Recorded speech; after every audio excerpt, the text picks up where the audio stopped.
It is Mailbag Day, ladies and gentlemen. And on today's episode, we got to talk about the next head coach that might be coming up in this building, in this facility. The question for today is, what are some of the traits that we're going to be looking for the Chicago Bears' next head coach? And Ron Rivera popping up as a candidate?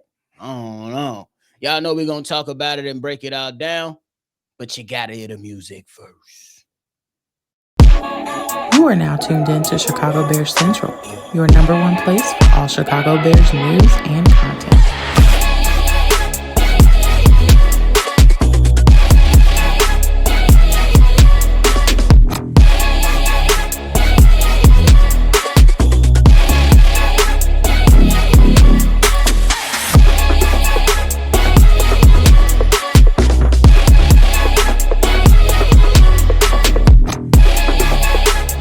What's going on, ladies and gentlemen? Welcome in to another episode of Chicago Bears Central, your number one spot for everything Chicago Bears. I'm your host here, Bobby, and I'm joined by my co-host, C-Dubb. Hey, y'all tuned in. Hit that like button, subscribe to the channel, and hit that notification bell. C-Dubb, what's the word? What's up? What's up? We got a game tomorrow, I guess. Yeah, nothing that many people are going to be too excited about. But hey, they in Soldier Field, so let the boo birds ring if they look like trash. But nonetheless, we know that Matt Eberflus is out of the door. Thomas Brown has a tall task ahead of him, and it's looking like the Bears might be moving forward. Even though I don't know if they give Thomas Brown a look, but it look like they're gonna be moving forward into looking at some candidates. So, C-Dubb, we're gonna start off with you. What are some of the traits that you're looking for in the Chicago Bears next head coach? Yeah, I think this is Ryan Pohl's final chance to get this right. His job is probably on the line with this next hire. So I know he's gonna look at these traits that I'm about to present and getting that guy in there to steer this franchise in the right direction. Let's start with one. Common fucking sense. If you look at the past this year with the Chicago Bears, look how many games we lost without having common sense. Do I need to name them? How about the Hail Mary? How about the not getting extra field position to kick a shorter field goal? And it goes on and on. And number two for me, leadership. We need a guy that grown men will respect. So not just somebody that you want to just call a leader because you're a head coach and that's your job title, an actual leader, not just in the name, an actual leader. We need a leader on this team. And third, we need a strong dictatorship in that locker room. I'm tired of hearing about leadership councils and Jalen Johnson cursing out Matt Eberflus. Like, bro, we need and I think that probably ties in with a leader, but bro, we need somebody that's going to hold the line in the locker room as well. And take away dictatorship. That might have been too far. But be respectable in the locker room. And third, I think he needs to be an offensive guy with Bill Belichick going to the college game. I think we need an offensive guy with experience, and he's a leader and has common fucking sense. For sure. I think those are all good things to look for when you talk about the head coach's search. My number one thing is, how was your specialty? Did you succeed at your specialty? And what I'm talking about is because if you are a first time head coach, were you good on the defensive side of the ball? Were you good on the offensive side of the ball? Hey, I ain't gonna lie to you. We kind of ignored some of those red flags in Indianapolis. Not even gonna hold you, especially when it comes out to some of his former players. When it comes to Matt Eberflus, but if you are looking to make a guy a first-time head coach, I want to know how long he been calling plays. I don't want no looky dookie, somebody that never called plays, getting the opportunity to come do anything for the Chicago Bears. That'll be malpractice. Number two, you got to be able to have good games. You got to have good situational awareness. That's just what I want.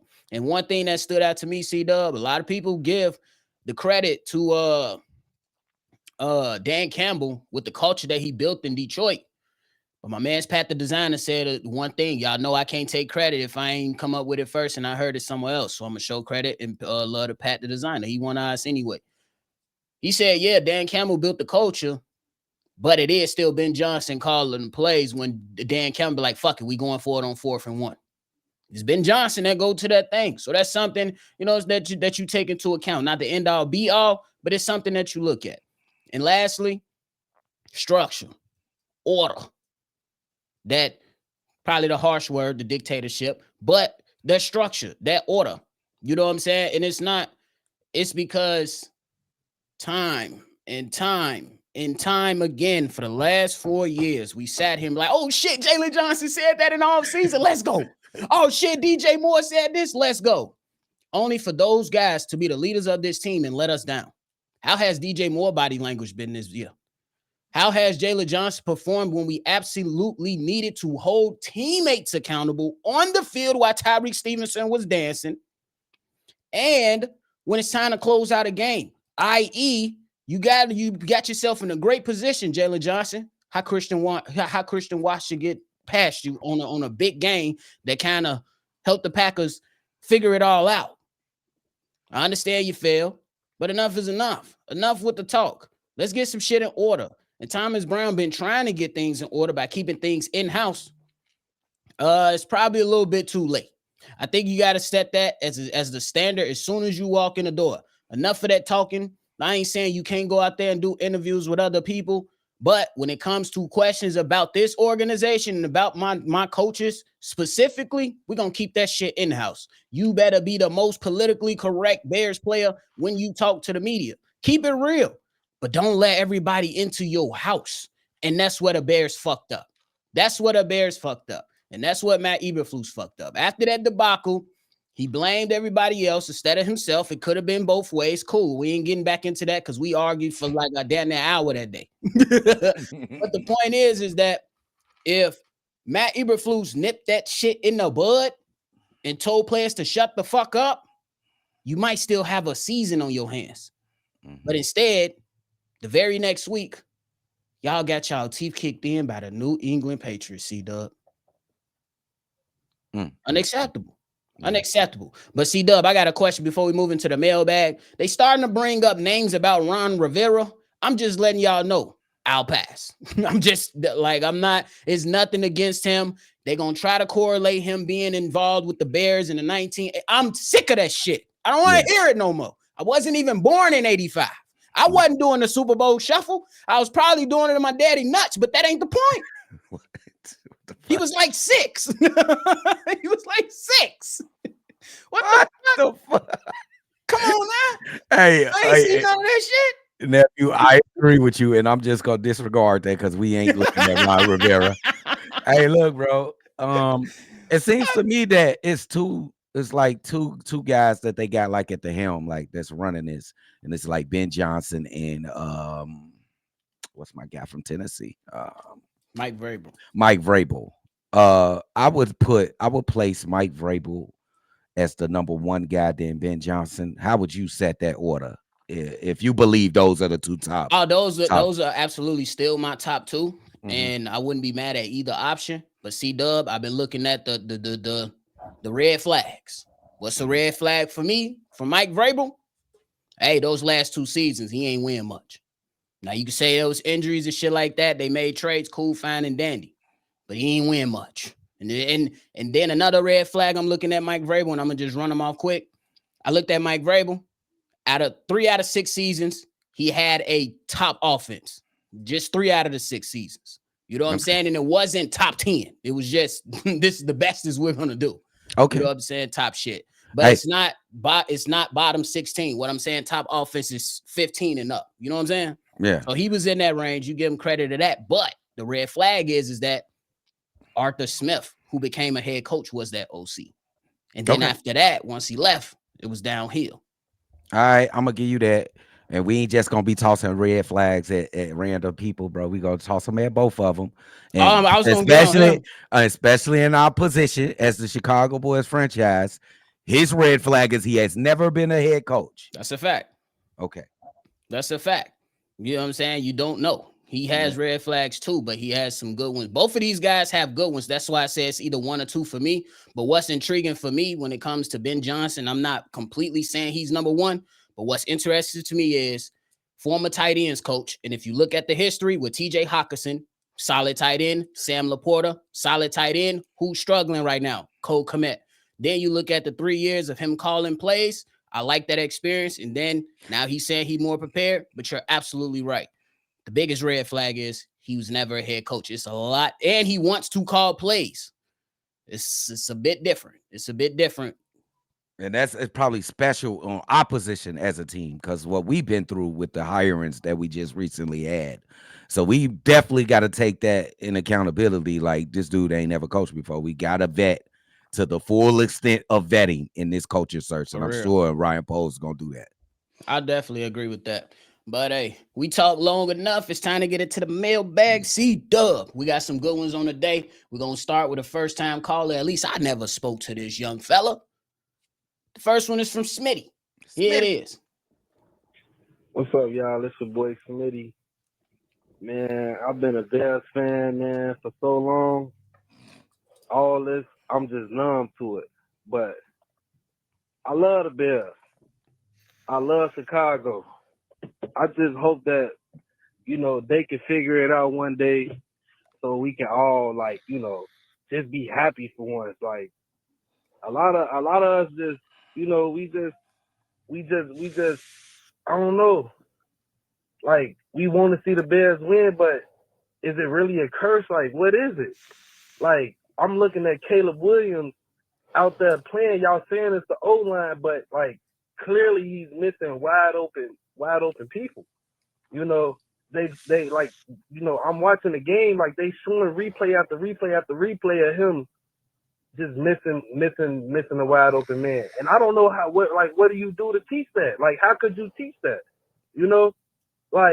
Y'all talk about his interceptions, but his interception rate, it's down. It's the lowest, it's the lowest is five interceptions, but I mean, he not giving nobody a chance to catch the ball. Like, he not giving the offense a chance to catch the ball. He not even giving the defense a chance to catch the ball. So what is it? Is it really? Oh, he's good enough because he ain't throwing a lot of interceptions. No, man, he ain't even throwing the 50-50 ball. It's 100% non-catchable. Like, I don't know, man. We need a coach. But at this point, the coach that we need, he might be in the ground. Like, we really might need Jesus to come coach the Bears. But, man, look, man, I love the Bears. I want to see them do great. And, I don't know. I honestly don't know, if we made the wrong pick, I don't know. I just want to see us win. I want to see us win. So, Bear, shot time up, bear down. Love y'all. I'm out. All right. Shout out to Smitty. Said we might need Jesus to come stand on the sideline and yell at these mofos. I guarantee we get 100% maximum effort in. C-Dubb, what you got? Hey, shout out to Smitty. He's a very entertaining voicemailer. Look. Call this ass a voicemailer. Ain't that the exact name? Caller. It's the same shit. It's a voicemail. Keep going. Anyway, any fucking way. What I see from most callers and from these last couple weeks, what is we on an 8-9 game losing streak? They always start off with, I love the Bears, bro. And this is not the problem. This is actually very, very good. We care so much about this team, and this team doesn't seem to care that much about us in the same length. Caleb Williams, I think I'm going to disagree with you. Caleb Williams is having a fantastic year.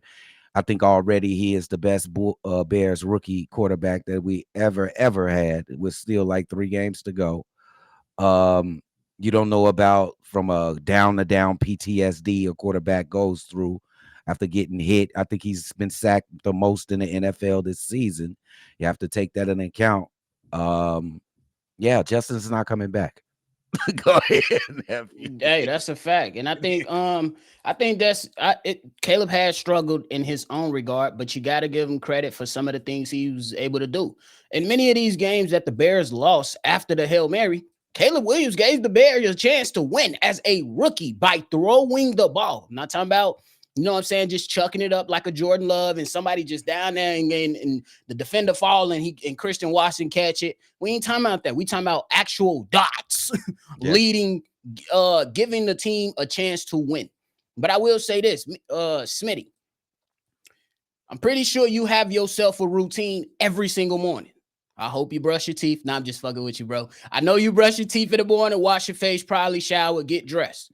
Now, let's just say you meet a young lady or whoever you decide to date. You know what I'm saying? And that person comes in and try to switch up your routine. It's gonna feel weird. That's the same thing I'm going with Caleb Williams. If you allow Caleb Williams to have a more consistent, stable lineman blocking for him, now when you get into the later parts of the season, when you see him escaping the pockets too fast, it's because he used to getting beat up. So if you're used to getting punched in the mouth or used to constantly going back to the analogy, brushing your teeth, washing your face in the morning, and something suddenly changed, it's gonna feel weird. You're gonna feel like, hey man, I gotta scramble to do something. And that's what he's doing. You don't want to take them damn hits by 300-pound linemen. Like, I understand he you know what I'm saying, he's strong, you know what I'm saying, got some weight on him. He's an athlete. But I don't give a damn what you say. A guy that's like 200 pounds don't want no damn 300-pound lineman laying on him constantly each and every game. No excuses, but I do say that's one of the things that kind of changed the way for Caleb. No, bro. Man, shout out to Smitty though. You funny as hell, boy. For real. But shout out to Smitty, C-Dubb. We finna get into this next one. This one's from Micho. Meet Joe. What's going on, fellas? Bobby Haize, C-Dubb, Kevo, Big Steve-O. What up, baby? It's your boy, Big Micho. What up, Charlie Wally? I'm back from the west side, reside Southern Illinois. Hey, check this out. I don't want us to get caught up in what we always get caught up in is the new shiny toy in a position.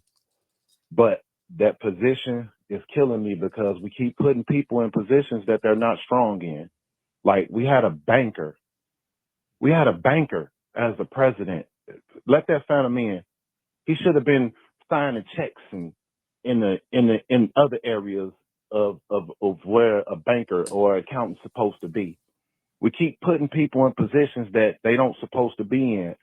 I don't want to hire Ben Johnson as a coach. I want to hire him as a offensive coordinator. The position he has strength in. This is where we keep failing in the NFL. We keep putting people in positions that they have not been in before. This is why we keep failing as an organization. I'm going to say it again like I said last time. Keep the fucking McCaskies to the left. Y'all get the hell out of the way. Get out of the building, man. Quit blowing dust on stuff because that's how old y'all are. We keep messing up because of what we don't know. We keep putting people in positions that they can't hold, man. I say we get Mike Vrabel as a head coach. Check this out. I know Ben Johnson ain't gonna go for it, but we need to hire him as an offensive coordinator. Or let's get McDaniels, man. Let's get Josh McDaniels in as the offensive coordinator, and let's hire back Vic Fangio for defensive coordinator. I love what he put down, man, and he still got it. I don't know if we'll revisit that, but we need to hire those three people right there. Flip flop OCs. If Ben don't want to be that, fuck him. He ain't worth 15 million. I know that. We don't know that for sure because he ain't been a head coach. So stop putting people in position that they don't supposed to be in, or we're not. We keep testing the market like that, and that's why we keep failing, man. You know what I'm saying? And Haize, you hit me over the head when you said about the GM. I had the same feeling before you said it. He not the HNIC. When Warren came in, he probably side-eyed him like, man, look at this. Man, I thought I was the man in here. So you hit that on the head with me. He's feeling that same way. He's not in that power position that we are. But let's be happy that we got color in the building, man. Let the color get in there and run some color. Let the color run the show. Because what's been happening before, this is why we in what we in. But that's my time, guys. I'm gonna get up off it. Let me know what y'all think. Shot town up and bear down. Shout out to Micho. Very thought out voicemail. I'm gonna say this. Fangio, he with the Eagles. That's a good culture, good organization. As long as they winning, I don't see him going nowhere. But I will say this in regards to Ben Johnson. I would say his track record better than Matt Eberflus. Track record better than Matt Eberflus than when you looked at him. And I'm gonna say this. I ain't saying Mike Vrabel is not the guy, because I do love the combination that you brought up with Mike Vrabel and Josh McDaniels. That's a winning, Super Bowl winning OC. Not head coach. He trash as a head coach. Super Bowl winning OC. So that's a good option. But I will say, in regards to Ben Johnson, before C-Dubb goes, look at your division. All three guys, Detroit and Dan Campbell, LaFleur, and McConnell, Kevin O'Connell, and Minnesota, all first-time head coaches, all with good offensive schemes, all with good offensive play callers. You strongly have to consider Ben Johnson. Not saying you have to sign him, but you strongly have to consider him to compete within your division alone. That's why you absolutely have to look at that. But I kind of respect his logic I respect because it. you look at the past, look at the last couple coaches, offensive coordinator Matt Nagy, defensive coordinator Matt Eberflus. It makes sense. He definitely has a great point. And I think that should propel Ryan Poles and Kevin Warren. And I'm going to jump off for a second. I hope that ain't true with Ryan Poles. I don't know if that is true. But if that is true, that is horrible, Ryan Poles, if that is true. You need to chill out if that is true. But back to this, I think that should propel the Chicago Bears to do as much vetting as possible, get everybody's ideals for the franchise, get everybody's plans and schemes and what you want this team to look like in a couple years, and make sure you get it right, because your job depends on it. I ain't gonna lie, Ryan Poles. Gotta get it right. Because you're gonna have to absolutely still get it right. I think one thing that's intriguing to me about getting a actual play caller versus, you know what I'm saying, a Matt Nagy or something like that. Matt Nagy, his shit was okay, but we knew that Andy Reid was the guy. Yeah. We know Ben Johnson is the guy. But the Bears still need to do their due diligence. Interview these motherfucking candidates and pick the best one. I don't care how you go. You just got to get the best one. And don't come digging up somebody that we ain't even thought about. Yeah. And don't come quick. Like, take your time. Like, don't, when the season be over a week later, be like, we got our coach. No. Take as much time as you need. For real. But hey, appreciate the call, Micho. C-Dubb, we finna get into this next one. This is from Milton. Hey, Chicago Bears Central. This is Milton, the Real Dark Knight, calling from Virginia Beach once again. Hope y'all having a good week and weekend. Let's just go ahead and get into this therapy session for today. It's funny how a lot of people, and maybe some people, have realized it's like, okay, everybody wanted Matt Eberflus out before the beginning of this season, and then has started doing that losing streak. Then all of a sudden he wanted to get rid of him, but George McCaskey is like, no. It's just funny how, a turn of events can just ruin a whole season. And I had to give you a shout out on this, Bobby. This will be the first shout out for you today. George McCaskey cost us a playoff berth this year. I do believe. I had to sit back and think about it after you said it, but I do agree with you on that. And then just number two, again, Bobby, props to you for saying this. The players need to execute the damn play. Yeah, we got the people, the cancer that's been causing this team to lose a lot. But at the end of the day, the players still need to execute. We need to bring in the best kind of coaches with all these awards and won Super Bowls and everything. But if the players aren't lining up to that vision, or they're not doing their part, then yeah, we're going to continue to lose games. Point blank, period. That's just how I see it as. And then three, some of the fans out here are fair weather friends, like Haize like to say at the time.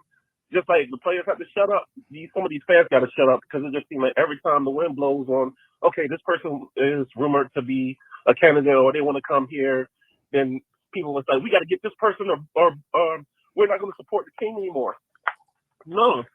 Until the team officially confirms that this person is going to be the next coach or whatever the case is, we just need to just, knowledge over narratives, just like you do, like Swifty, Kiko the Mike, everybody does. this mainstream media just doing for clickbait. That's what I believe.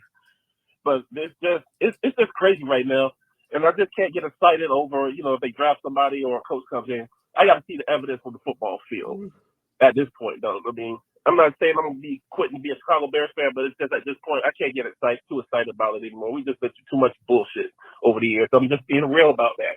I'm still gonna be a Chicago Bears fan, but that's just how I'm feeling right now. But anyway, hope y'all have a good weekend. Chicago up, Bear down. I'll holler at y'all on the next one. All right. Shout out to Milton. C-Dubb, I'm going to reel mine off real quick and just touch on the first part. Been saying it all along. The coaching matters, but player execution matters as well. We cannot forget that as people that watch football. You can call a great counter run play, but if Cole Kmet's miss a block, if Gerald Everett don't get to where the fuck he's supposed to be going, if Coleman Shelton gets his ass blown up and put on his backside, is that on the coaching or the players? That's all I'm going to say. And then C-Dubb, last point. It's been a lot of this. What's this? Chest tapping this season. My bad, bro. My bad. Oh, that's on me. To the point to where now we questioning not us, not just us, the own players in the locker room. I'm questioning effort. I'm questioning execution. How long are we going to continue to do that? And DJ Moore, you bogus as hell. I respect you for keeping it a buck, for saying that you ready for vacation. Cool. But you're a fucking professional, bro. People spend their last few dollars going to the stadiums to see you bullshit and constantly lose in Chicago. You ain't the only one. But we don't want to hear that shit. You got 3 games left. Maximum effort. I don't give a shit. Like, you're a professional, bro. Tickets for me and my son, damn near $300 the last time we went to a Bears game. Stop playing with me. And that's with food and everything included. It ain't no cheap event to attend. So I want to hear about you ready for vacation, because guess what?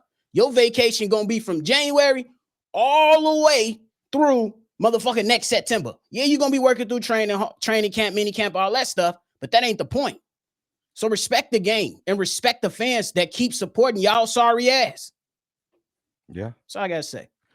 Yeah, and that was amen, perfectly said. And I want to talk about us as fans, and I think we need to reevaluate how we exude our fanmanship to this team as well, because I don't feel like the feeling is mutual. So that doesn't mean don't root on your team, but don't go the extra mile for this team until they go the extra mile for us and actually put out the competent product on the field that we deserve. So I think this offseason is definitely a time to reevaluate our fanmanship to the Chicago Bears, bro.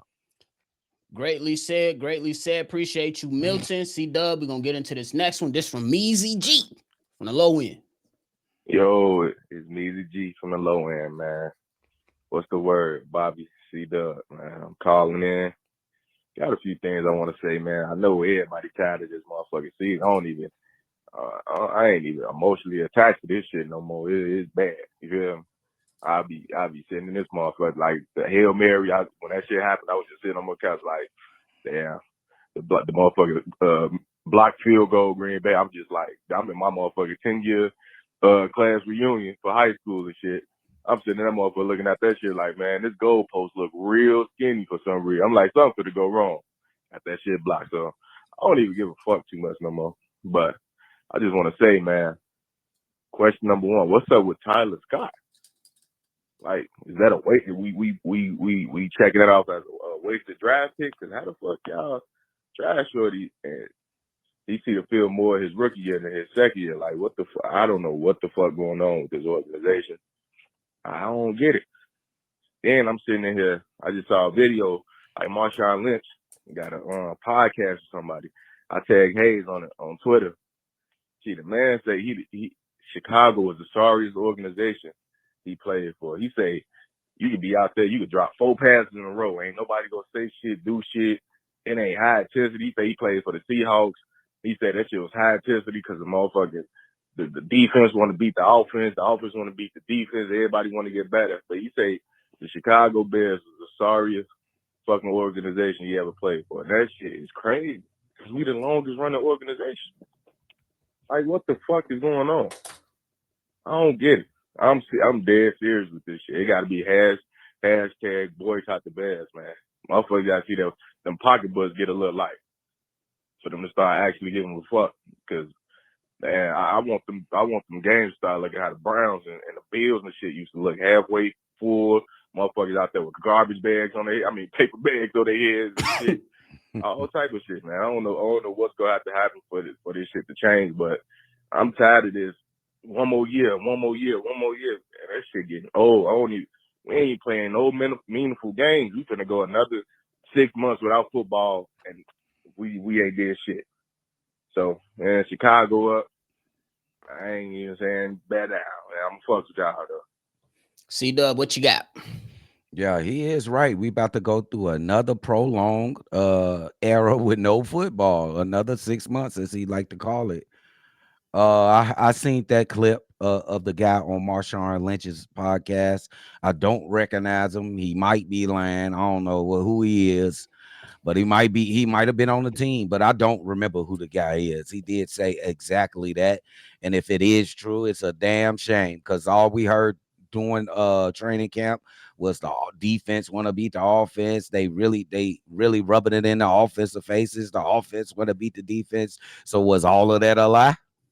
So was it? I don't know. But Tyler Scott, that's somebody I thought that should get some more run with the offense, just because I feel like they need some more speed to kind of take the top off the defense, because typically on third downs you see other teams play press coverage and we're gonna send 5. Go look at the games. Since fucking Commanders, just about every third down, especially if it's 3rd and 7, oh, we're gonna bring the corners up. Caleb, go out there and do that. Offensive line, we bringing another one too. We bringing 5, not 4. What y'all gonna do? And a lot of times the Bears can't convert. Yeah, it's been like that, and the team is full of losers right now. Losers. That's it. It is what it is. A team full of losers. Last point. Hey, you talk about that block punt. My homie, I ain't talked to in a couple months. He sent me a video of him at the Commanders game, turned the fuck up moments before the Hail Mary. He said they almost left out fighting. I'm just saying. Damn, they activated Colin Johnson before they let Tyler Scott play. That's crazy, ain't it?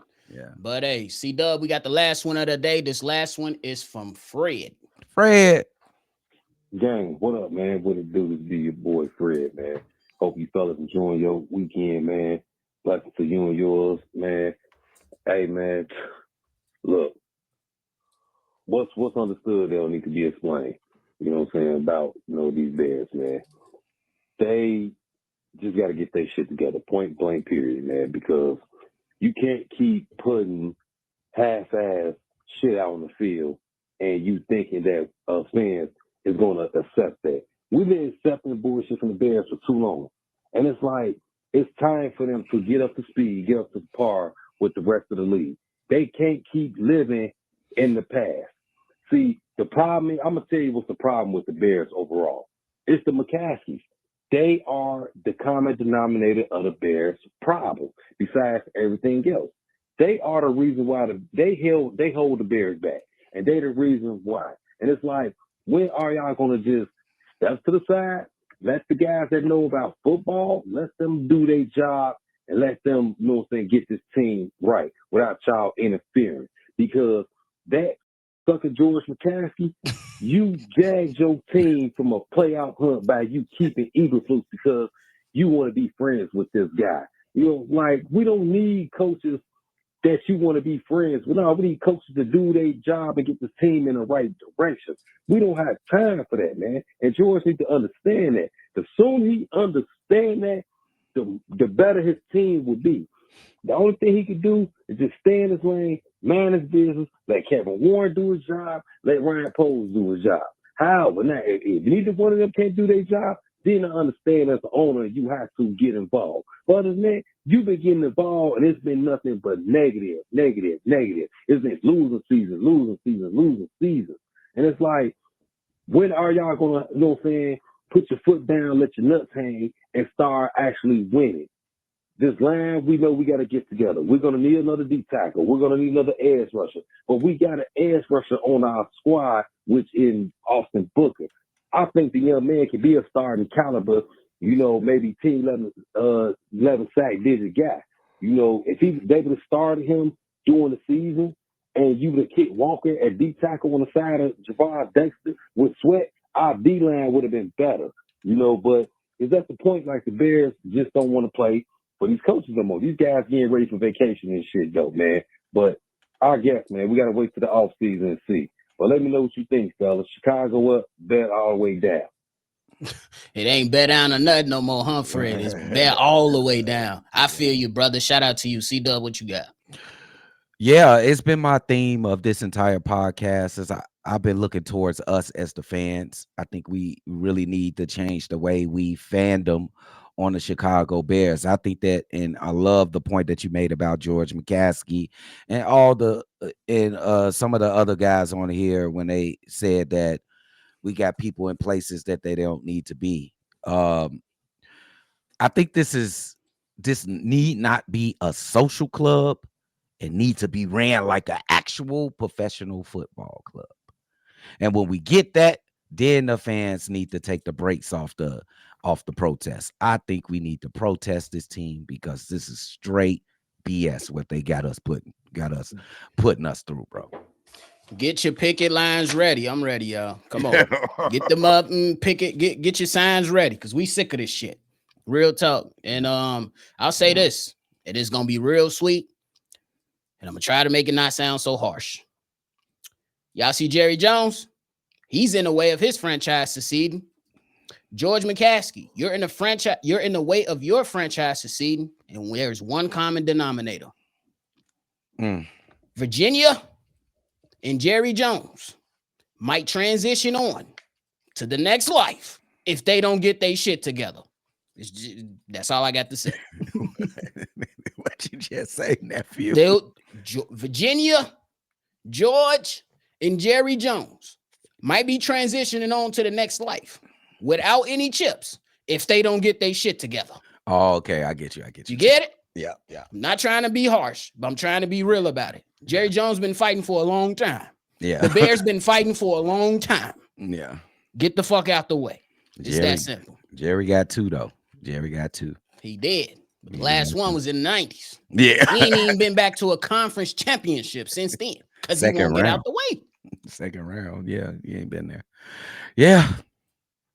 But you got anything left, my guy?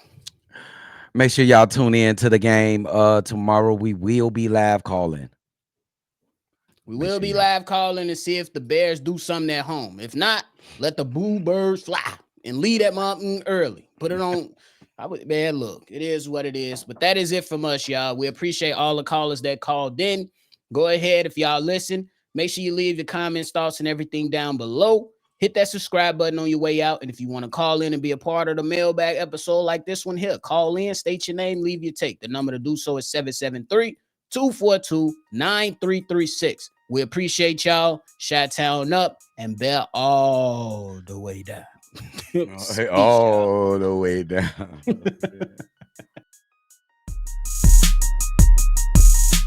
This has been a presentation of the Break Media.